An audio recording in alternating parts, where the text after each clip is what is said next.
Lauren, a maid in a hotel, was doing her daily cleaning routine and opened room 403. To her great surprise, she saw a little boy, no older than 10 years old, lying in the hotel bed. How is this possible? She wondered aloud. All of the guests had to check out before 10 a.m., and it was almost 12 p.m. She tried to wake the boy, but he didn't respond at all. He seemed exhausted. When she slightly lifted his blanket, she got the shock of her life and immediately called the police. By the time the police arrived, she decided to leave it to the officers. She explained the situation, expecting them to take it very seriously as it involved a young child. But to her surprise, the officers reacted nonchalantly. His parents are probably somewhere inside the hotel. This angered Lauren. How could the police be so lighthearted about this? But then, Lauren lifted up the blanket and showed the officers what was underneath. Suddenly, they were very interested in this case. But what was the boy doing there all alone? Where were his parents? And what was hiding underneath his blanket? Before we start, can we get this video to 1,000 likes? Please hit the like button and subscribe to the channel. Lauren was a hardworking maid at a prestigious hotel in the city. It was a place of comfort and familiarity, where she knew every inch of the building and every guest who passed through. Every day, she would go about her routine of cleaning the rooms and making sure everything was in order. She had seen some strange things guests left behind, from used condoms to someone's wedding bands. But on that fateful day, her routine was disrupted when she entered room 403. On this day, Lauren found something that shocked her to her core. This was something she never expected to find, and it caught Lauren by surprise. Lauren walked through the long hallway on the fourth floor. She had just finished cleaning room 401, so she was on her way to room 403, which was next door. These were her standard rooms, so she didn't expect anything strange. But she was met with a strange sight as she pushed open the door. The officers were confused by Lauren's story. They had seen many missing children's cases before, but they felt like this case wasn't as serious. His parents are probably somewhere in the hotel. Have you asked around? Lauren was taken aback by the nonchalant demeanor of the officers. Of course, I've asked around. Lauren's mood instantly changed when she felt like the officers weren't taking her seriously. They kept asking her what she did or did not do and seemed to take no further interest in the case. At least, not until she showed the officers the note. That note changed it all. The officers took the note from Lauren and told her they had to run some tests on it. Then, they would get back to her as soon as possible. Lauren expected them to take the child with them or at least arrange a temporary home. But the officers left in a hurry, leaving the child in her care. This whole interaction with the police had gone really strangely so far. She just could not understand how they were not extremely worried about the condition of a young boy who had not woken up for hours. Did they know something that she did not? For now, she felt like she could not do a lot else than just look after this poor boy and make sure that he was okay. Then suddenly, something popped into Lauren's mind. Lauren could not believe that the officers had not thought about this herself. The security footage. The boy couldn't have walked into the hotel without at least one of the cameras capturing him. The hotel had one central security room in which all the footage could be checked in real time. But in reality, this simply did not happen often. The security guard with access to the room was only present from the evening to the early morning, as during the day, there was too much happening in the hotel for something to go unnoticed.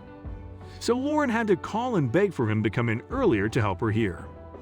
The security guard did not seem too keen at first, but when Lauren explained the situation a little better, he changed his mind. He was the father of 2 young boys himself, and he could not imagine just leaving them behind in a hotel room.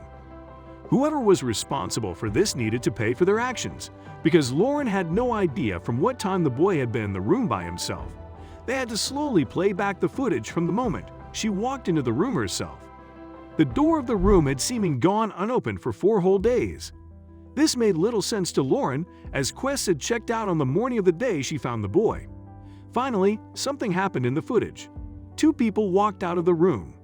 Lauren could not recognize the people in the footage, but she could make out a couple of the features. And those features immediately made her recognize something. The front desk employees had described the people who had checked out of the room that morning, and they looked nothing like the people Lauren saw in the footage. How many people were involved in this strange situation? When they played the footage back a little further, they actually saw the same two people go into the hotel room. But this time, they had the little boy with them. They were actually carrying the child in their arms. The time that the couple and young boy arrived at the hotel was actually around 3 o'clock at night. And of course, around this time, they had encountered nobody in the hotel on their way to the room.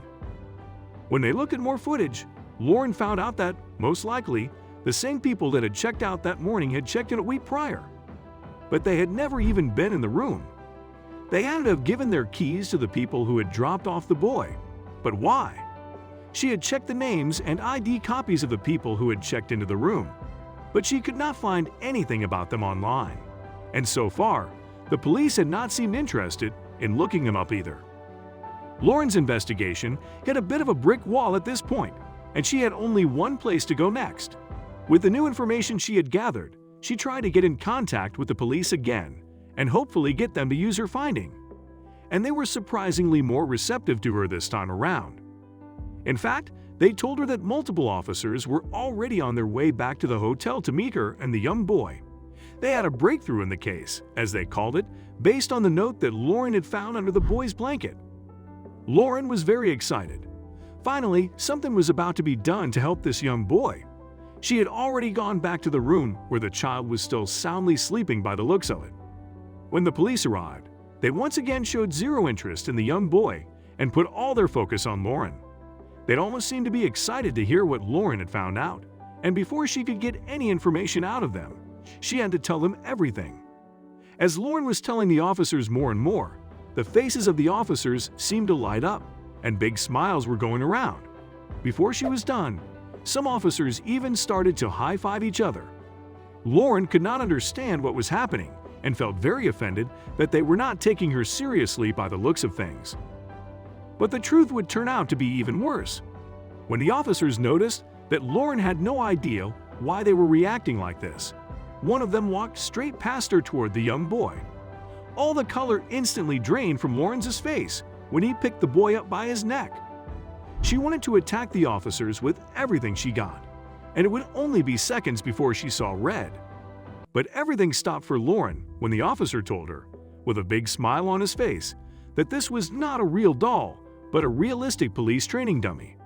Lauren was stunned. A police training dummy? Did that mean that they were actually responsible for putting it here? And in a way, they were. Not those officers in particular, but one of their trainers would turn out to be responsible for all this madness. The local police occasionally did special training sessions in which a trainer would set up a realistic case for them to solve.